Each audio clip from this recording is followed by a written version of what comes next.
We're not talking about Magic anymore. We're talking about different IPs now. Tell the people the IPs that you're excited for. Furby, PlayStation. That's an IP now. Right. I penis. If you're not going to take this seriously. Let's talk about how the eye penis of the set. Like how good is the eye penis? Is it good? Did they pull off the eye penis in this set? Distraction makers. Magic has finally had their official announcement for Avatar, so we figure we'll go through the article for the set mechanics and discuss our sort of thoughts from our design perspective. We're not here to say, oh, this is going to be the next greatest thing in this commander deck, or this is going to be something that breaks standard or whatever. We're talking about the cohesiveness of how this whole set is designed, and did they do a good job of matching the energy for Avatar: The Last Airbender, and does it still feel like a Magic set in the end? We're going to be following Magic the Gathering's Avatar: The Last Airbender mechanics article that was posted on their website. So if you are interested, feel free to follow along. Links in the description. Starting off, we're going to start with Firebending. Firebending is a keyword that always includes a number. Whenever a creature you control with Firebending attacks, you add that much red mana. You don't lose this mana during that combat. Any of this mana you still have as combat ends will be lost. You won't have it during your second main phase. Often as with Fire Sages, the creature with Firebending will have another ability that gives you an easy way to spend that mana. You can spend that red mana anywhere you normally could, though, whether that's on other abilities or even instants. Also, you'll be able to spend that mana anytime during combat, including before blockers are declared, after blockers are declared, but before combat damage, or even after combat damage is dealt, but before combat concludes. The example they gave here in this article is the card Fire Sages. Is a creature, 1 in a red, 2/2. It has Firebending 1. Says whenever this creature attacks, add 1 red mana. This mana lasts until end of combat. Okay, so I guess my first couple questions, which we'll ask about each of these, is if you were a newer player, how would you feel about this mechanic? And also, how well does this represent Avatar? And then also, how well does this what is this sort of bringing to Magic as a whole? Yeah, I mean, this is essentially putting a lot of pyretic rituals on a stick, in a sense, which I think that fast mana generation is exciting, and I think that fits the flavor pretty well overall. And the fact that it only generates red mana, which is a fire symbol, is going to be pretty easy, I think, for new players to sort of pick up on. Now, the specific combat phases of when you can spend mana is always going to be complicated for a newer player, but I think most of those newer players aren't going to really get into those specific steps right away. Okay, well, let's start with, how would a new player basically perceive this ability? And I do think that it has a certain level of difficulty because it's adding mana in places where it's sort of unintuitive. It adds it during the combat step, not in either of the main phases, so I could definitely see newer players getting a little bit confused because they have extra mana that's being added from this, but they can't really use it in the most intuitive way. I think that's maybe fine considering, that might be like a next level kind of thing for them to understand. It's like, okay, well, this is really just helping you cast instants and use abilities. The article does mention that a lot of the creatures that they have had some way of the person actually spending the mana. And so it does help to have some sort of a reminder that you could use something at instant speed on the creature, right? That is still like a hurdle, but it is something easier to get over as opposed to knowing that you should have saved your instant speed spells until combat. Yeah, I guess I could see both sides of that coin. One is that you might be frustrated because you didn't really understand how to spend this. And the other side of that is, well, now you're learning how to use instant speed stuff. Yeah. Does the card that they have in the article have an ability that uses the mana? It does. It has 1 and 2 red, and you put a +1/+1 counter on this creature. So it doesn't pay for itself, when attacking, so you'll need 2 other mana. So this is the bit of weirdness I think I'm running into with this, especially if all of them kind of have just like an ability that you can spend the mana on, is that technically in that instance, now I realize this is a bit more flexible than that, but you're basically doing a weird roundabout way of saying when this creature attacks, you can spend this mana to give it a +1/+1 counter. And then we're going to reduce that cost by 1 because you got that mana when it attacked. Sure. I get that it's more flexible than that, but it feels just a little too, I don't know, a little convoluted. And I realize that they wanted to have all the bending effects do their own sort of specific thing, and this is kind of the specific thing that they came up with.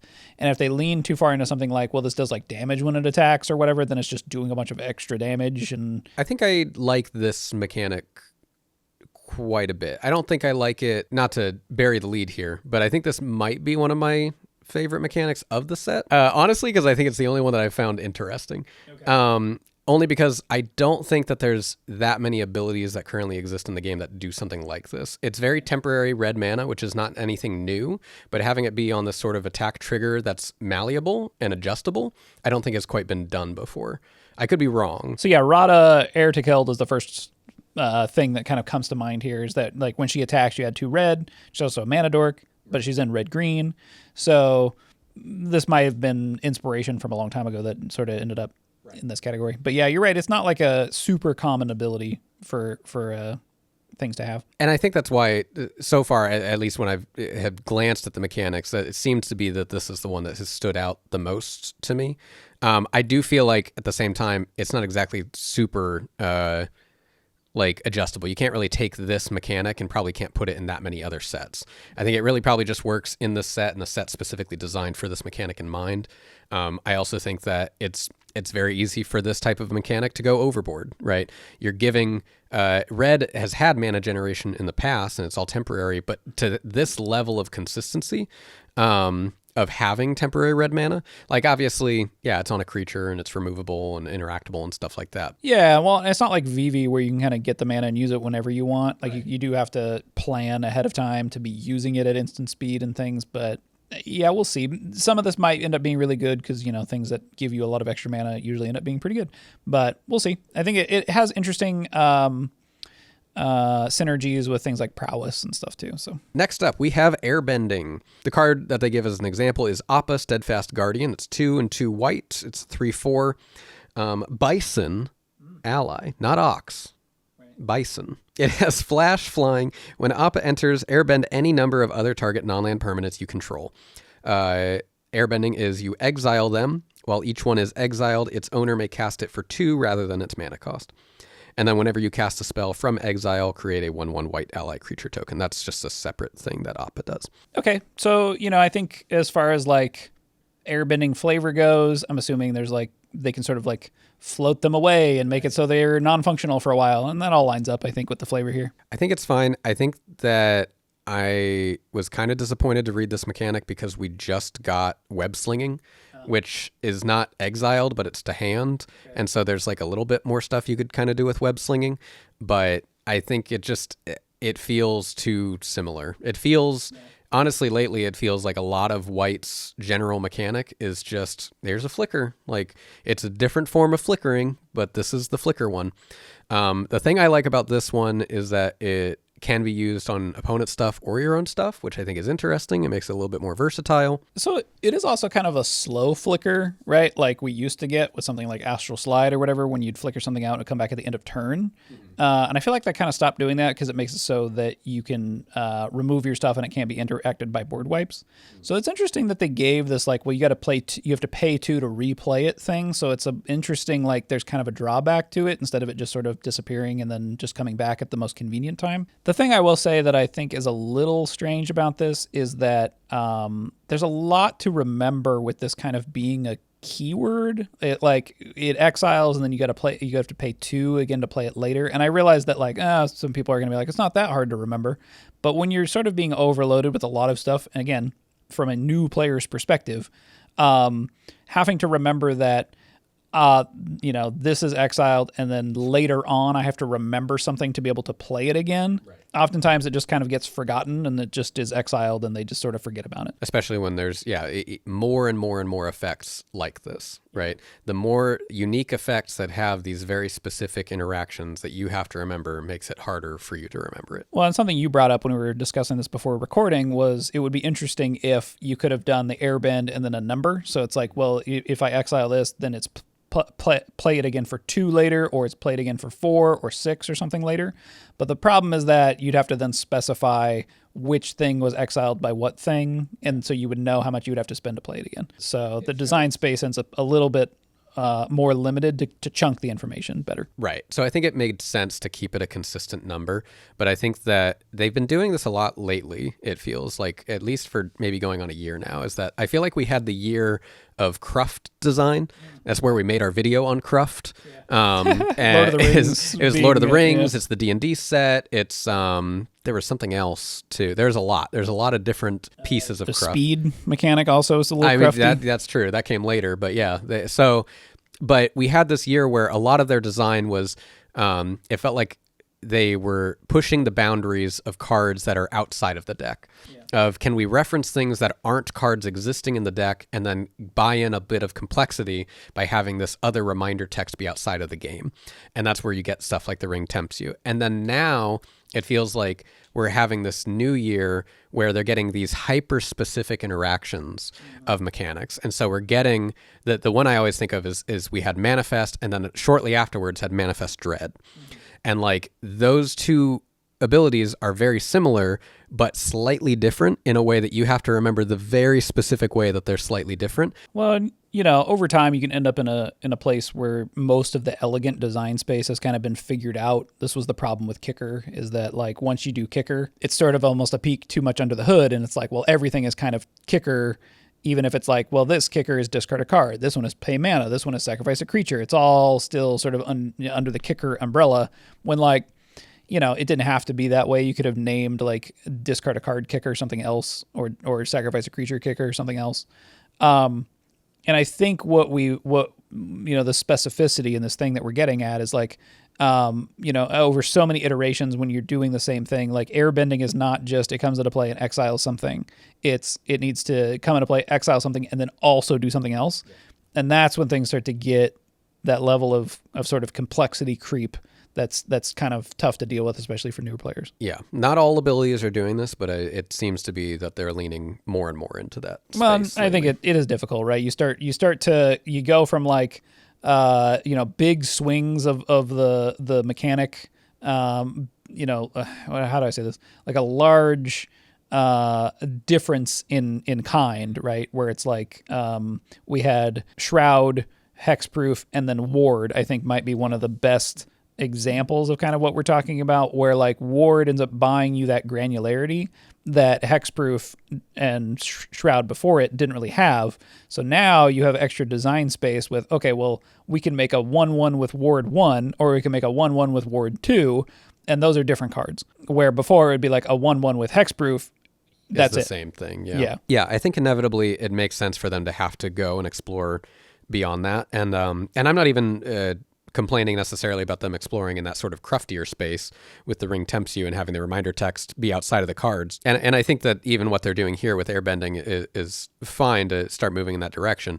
I think if anything, I would rather see that go in less of what feels like it's not quite a workhorse mechanic, but it almost feels like it at the same time. This is probably a workhorse-ish kind of mechanic. Yeah, we'll see, it's like pseudo removal too, right? Like I think this mechanic, especially in limited, will be quite strong. All right. Next up, we have Waterbending. So the specific card they give us as an example here is North Pole Patrol. It's a 2 and a blue, a 2/3 creature. It has an ability where you tap it, untap another target permanent you control. But it also has Waterbend 3 and tap this to tap target creature an opponent controls. And the reminder text for Waterbend is, while paying a Waterbend cost, you can tap your artifacts and creatures to help. Each one pays for 1. So yeah, like you said, it's basically improvise, basically convoke, but specifically for the Waterbend cost. Waterbending is doing a lot of stuff. It's like some of it is an additional cost to cast the spell, some of it is a kicker effect, and some of it, I didn't even know they had abilities that did this too. Yeah. Like this is real, it's a lot. Like I think what they're thinking is the central theme of you can use your creatures and artifacts to help you do whatever the thing is. I think they're like, well, that's simple enough that we can use it in a variety of ways. I do wonder if, again, newer players might get hung up on like the difference between it being a kicker effect versus being an actual requirement. And I think that one's maybe the harder one to make the distinction between, but the actual like ability and paying for an ability with Waterbending maybe is less so. I don't know. I think that, it's funny because, what I would credit Airbending for is that the use case of it, the versatility of it is why I like it. That's what I like about it. Yeah. This, though, it feels like the use case is not in a creative, like, use case, right? Because it's limited based off what you're saying the card can do with its waterbending cost. It's not like, well, you could spend the waterbending thing to do this or that. It's just whether or not you want to waterbend to use that thing. Where airbending, there's versatility in how you can actually utilize that mechanic. And I think that's usually what makes like for more interesting interactions in the game. Yeah. As far as like waterbending goes, I don't really know how this flavor-wise lines up. I don't. I mean, the closest thing I can think of is that oftentimes in the show, waterbenders would go and like work together to flow water, but it doesn't explain why artifacts can be used that way. So my guess is that this was very much a workhorse mechanic. And because otherwise, like flavor-wise, yeah, I'm really not seeing how this ties together. So the other thing that was a little weird with waterbending is the wording change that we've seen, and this is before waterbending, is that they sort of changed the language on basically convoke-like effects, where convoke previously would say each creature you tap while playing the spell reduces its cost by 1 colorless or by 1 mana of that creature's color. And now the wording is... so waterbending and the new verbiage for convoke and also improvise is... It sounds like improvise maybe was this. Is while paying a waterbend cost, you can tap your artifacts and creatures to help. And then each one pays for 1. Okay, well, so part of the difference here with convoke then too is that like the waterbending costs I think are always just colorless, right? So you don't have to worry about the color identity of the creature and like helping you pay for the colored pips. Okay, that's not as bad. I think the thing that's odd to me is that help feels like such a generalized term in the rules that like I don't know if rules text would specify what helping means, right? What does it mean for a creature? And this is getting, you'd think that like, this is where game design brains come into play, right? Where I think players are going to see this and be like, I get that. Like, I understand and it's fine. But like, this is where like, you and I will be in calls, right, on Thursday night, and this is the stuff we'll talk about. Is we'll look over a card text in a game that we're making or something and be like, does this make sense? Like, and like, that's when reading this, that's where I'd read that and go, that's a little weird. That's not clear, really, rules text-wise, what that's doing. Right, and there's always kind of this trade-off between clarity and brevity, right? When it's like, I'm trying to use as little space on the card as I can so that I can theoretically, in the future or whatever, make a more interesting card because I have more space, but you're losing some amount of clarity when you're doing that. And, you know, Runeterra is like the primary example of this. Where now Riftbound, where they have this very strange, like, wording convention where it says, like, me or I, and it's like, well, are you talking about the card or the player? And for me, there's too much lack of clarity there in order to fit more text on a card. It's also the change from, like, comes into play, enters the battlefield just to enters. I think that's also, again, that like we're removing some amount of clarity to get extra space on the card. And it's usually detrimental to newer players, basically. It's that there's going to be some amount of confusion. I think Wizards is basically just banking on the fact that like players can explain this to each other, usually learn the game by being taught by another player anyway. So they're not all that worried about that risk at this point, I don't think. But so I'm sure this is probably going to be something that no one notices or very few players will notice, but I wouldn't be surprised if this is something that maybe causes some hiccups in testing if you're playing with completely new people that are picking up their first commander decks or something and are reading cards. It could be confusing if the ability that you're paying for on the waterbending has some kind of numbered effect or something, or even like a mana effect would be particularly confusing, where it's like you can help that ability rather than help pay for the ability. What would cause maybe some confusion is when it says to help, does that mean that it's doing all of the work? Or does that mean you can still use your mana as well? So like, is it only the artifacts and creatures that are being used to tap this, or am I still able to use my lands to tap for this? Right. And it does say help and implies that it's like in addition to, but and obviously this is like this is stuff that our audience that watches us, very magic brained people, are going to hear and be like, this doesn't sound like a big deal. but like this is a big deal. Like this is the type of stuff that you have to really think about and consider, right? Is like, how is someone going to read this card for the first time? And the best way to communicate it. Yeah. That being said, I don't think this is like a make or break for this. This is just something we happen to notice. I think it's probably and we fine. think it's interesting. Yeah. It's an interesting trend that, if it continues going down, there might be some additional clarity problems later, but whatever. It's probably fine. All right, last up, we have Earthbending. So the example they have here is Badger Mole. It's a 4-green creature that's a 4/4. It says, whenever this creature enters Earthbend 2.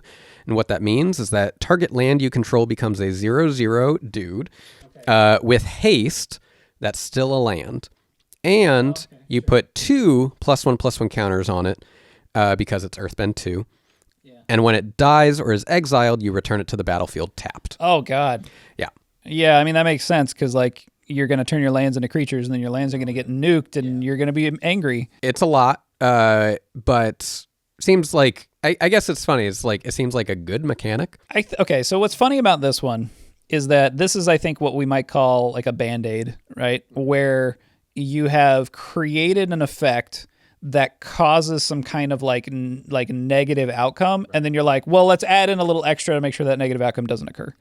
And to me, that says like it's just kind of a non-starter. Like there's probably should have been something else. I don't know. I think the mechanic's like fine, but like if you need to try to alleviate that like negative outcome in that way, I think it creates, again, sort of those weird edge cases of things to remember.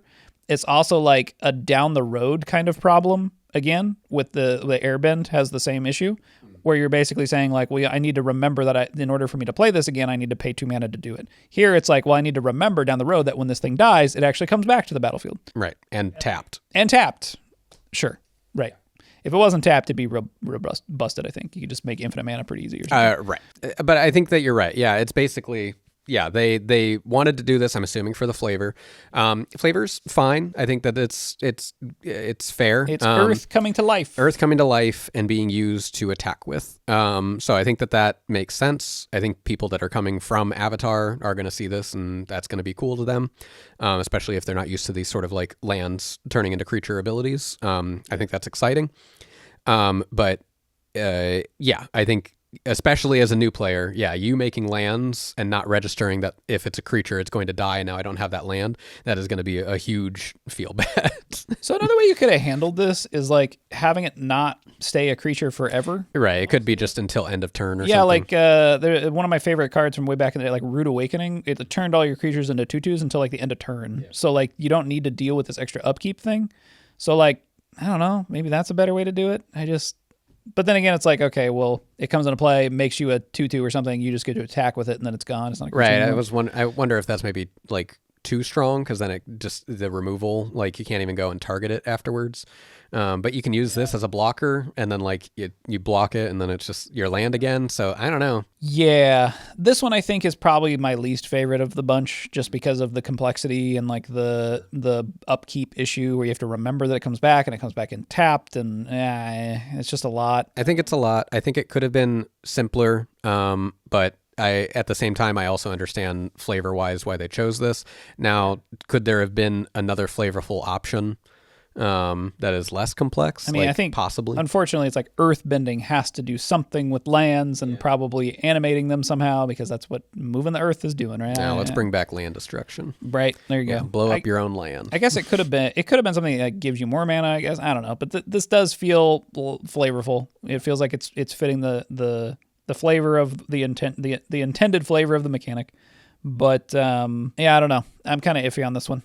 Cool. Okay. Well, let's move into some of the non-bending mechanics. Okay, so non-bending mechanics. We have double-faced sagas. We've never seen double-faced cards or sagas before. Never seen them before. Never in my life. seen this ever. It's kind of a meme that all Universes Beyond sets have double-faced and sagas, and this one happens to have double-faced sagas, right. Which is which is very funny. On top of that, now we're going to have Lorwyn, which is also going to have double-faced cards. They're probably also going to have sagas. I think at this point, it's feeling like sagas and double-faced cards are just going to kind of be like a norm. And I think mainly for the storytelling ability for Universes Beyond, I think Mark Rosewater even said something that he kept having to like tell designers, hey, you can't use double-faced and sagas for everything. And I think at this point they've just those floodgates are open. I mean, that's funny is because you look at so many mechanics. I feel like double-faced cards and sagas have just become the kicker for what they were doing previously, right? You look at like the level up mechanic. You look at like what's those cards that you'd like pay a certain amount of mana. Like there's a Kithkin that would do this, or a couple Kithkins that would do this. You pay a certain amount of mana. Ups Yeah, but it's like before the level up mechanic. Yeah, Figure of Destiny is the one you're thinking of. Okay, sure. Yeah. And so, yeah, it's like, it's all of those type of mechanics where it's like, we want to tell an evolving story of this thing, but you can't have it be too chaotic or the story falls flat. And so it's just, it's a completely deterministic, like you're going to go this, and then that. And sagas just do that the best. And double-faced cards is kind of a similar thing. It's similar to, I feel like, Kicker in a way. But it's just like, yeah, you're trying to tell this evolution. You're trying to say, like, there's a transforming effect that's happening. And it's very common. We see it all the time in narratives. And so that just, it is the lowest hanging fruit for them to go after. So why change it? I think the only thing is, like, it does feel a little, it's run its course, right? Like if you think about it, they don't really print Kicker on that many things anymore, right? They print Kicker like effects, but I think they've gone back to trying to hide when Kicker is Kicker. Yeah, well, okay, so if we look at like Final Fantasy sagas, right, that are like the saga creatures, like it is a new interpretation of sagas. Does this line up with the flavor of Avatar as well as the saga creatures did for Final Fantasy? Not really. Like the summons are like a slam dunk for that. Sure. Where here it's like, okay, there's like a myth that we're telling, and then you get the avatar on the other side of it or something, which is, I don't know, fine. It's fine. It's fine. It's nothing crazy. It's nothing new. It's fine. We've seen it. We probably will see many more of these. And then the other one that was kind of a surprise to see is that they brought lessons back. For those that don't know about lessons, lessons are a subtype for sorceries and instant spells. And that's all it is, really. Lessons originally in Strixhaven were connected with the learn mechanic, which let you bring a lesson from your sideboard into your hand during the game. Yeah. Similar to like a wish spell, where you would have spells in your sideboard that you could then use a wish spell to wish for. This is mostly in tournament play. Outside of that, wish spells are like use a card from outside the game, but in a tournament setting, you have to actually put those cards in your sideboard. Right.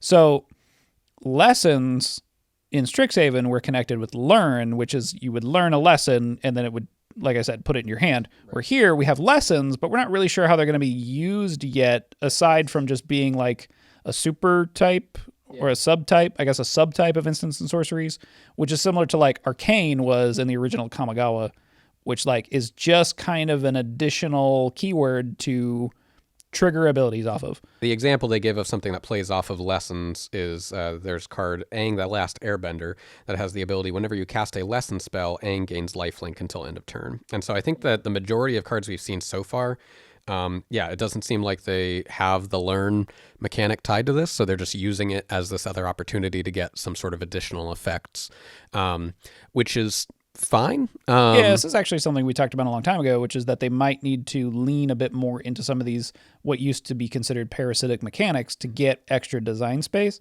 So I'm not really all that surprised. I mean, maybe we'll revisit Arcane someday and splice into Arcane. Who knows? I mean, in line with lessons.